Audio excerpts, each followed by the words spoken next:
Hey, day 31, still going. In Business and Labor this morning, we heard 3 bills that were all opposed by the Tavern Association, which is a really strong lobby.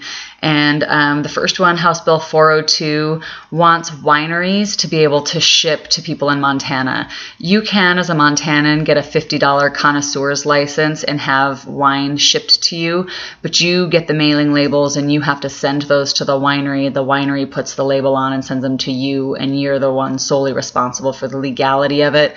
This would reverse that and make wineries legally responsible for who they're shipping to. So, if there's a wine that's only sold at a winery in California and you can't get it through a distributor here in Montana, then this law would make it so that they can send it to you without you having to mail a label to them. And it puts the licensing fee on them instead of on you. House Bills 424 and 425 were 2 other wine bills. 424 allows a wine seller, not a grocery store, but a wine seller, to be able to have up to 12 tastings per year. Buy a license and have 12 tastings per year. So it's just all about the licensing and the system that's set up and whether or not it needs to be changed. And then House Bill 425 would allow port, which is a fortified wine, to be sold at a wine store. Right now you can only get it at a liquor store. So all wine except for fortified wine is sold at a wine store. And if you want a port, you have to go to the liquor store. All 3 of those were opposed by the same people. I have a ton of email about them, not 402 as much as 424 and 425. It's unbelievable how many emails I have from people saying, don't be ridiculous, these are reasonable bills. House Bill 297 is Undocumented Workers Act. The title of the bill is that it makes it unlawful to employ illegal immigrants. So I'm okay with making sure that employers do not hire undocumented workers. No one disagrees with that. We all understand that that's an important need. However, one of the proponents said, this federal system that's set up is so easy to use, you should try it on yourself. So you can go e-verify yourself and you'll see how easy and simple this system is. It's really nothing to worry about. I would encourage you to do it and see what you think. So you can go to the website to go through this process with your own information, see how long it takes, see what kind of questions they ask you, and then see if you think that this is a better system than what we have right now. Right now, as you know, if you've ever applied for a job, an employer has to check a federally recognized ID, like your state driver's license, your birth certificate, your passport. This would make it so that you have to go through that e-verify system. The sponsor of the bill said, I've built 2 homes in the past 2 years and I've had to fire 2 contractors for having illegal aliens. Really? On the floor today, we had 7 bills that came out of committee unanimously, and so it was not a very controversial day at all. One of the controversial bills was passed for reading on another day. It's a bill that would require teenagers to report an accident if they were a passenger in the car, not the driver, and give them the same liability and the same penalties as the driver would have for not reporting an accident. That's House Bill 300.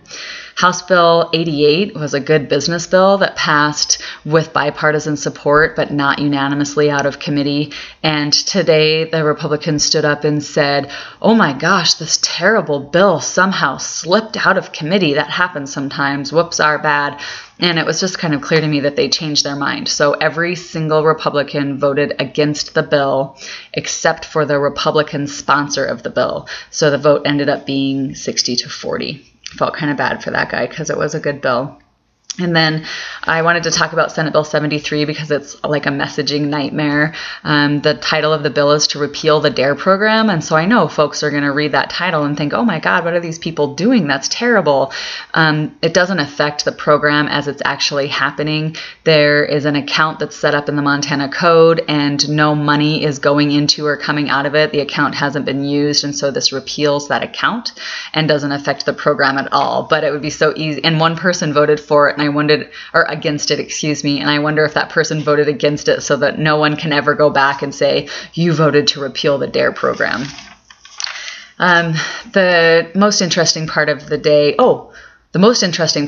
was the fact that they did not ask for a reconsideration of the charter school bill, House Bill 315.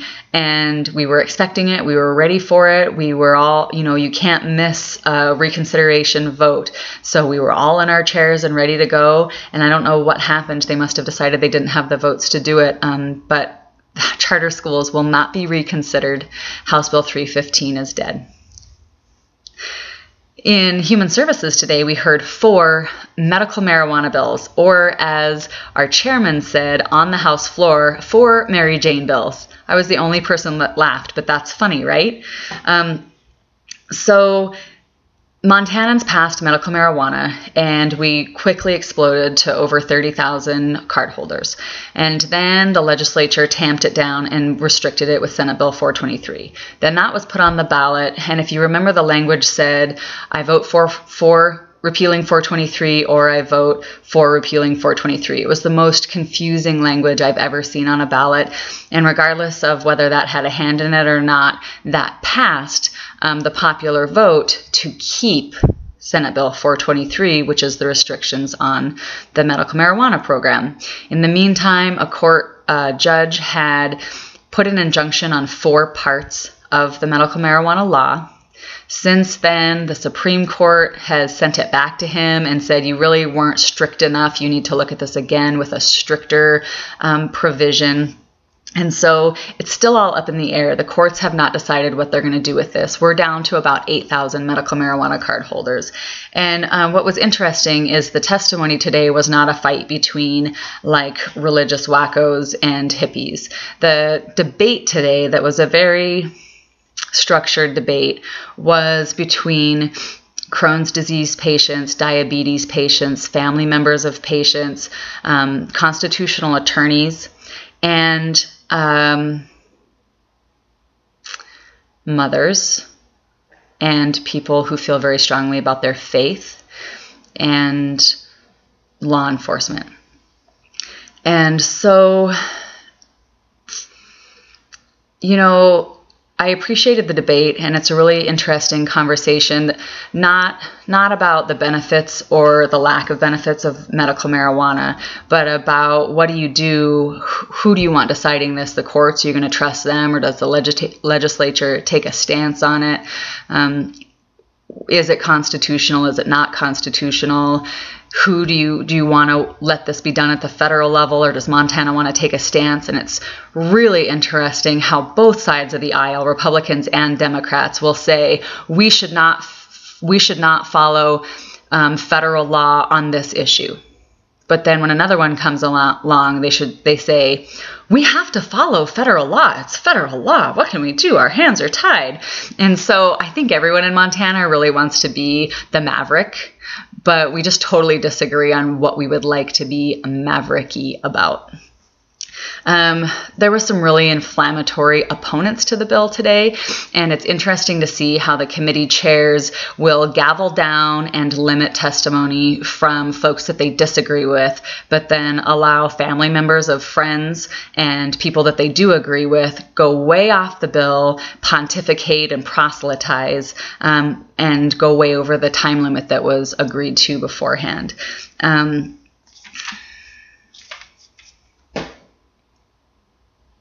That's all I'm going to say about that. See you tomorrow.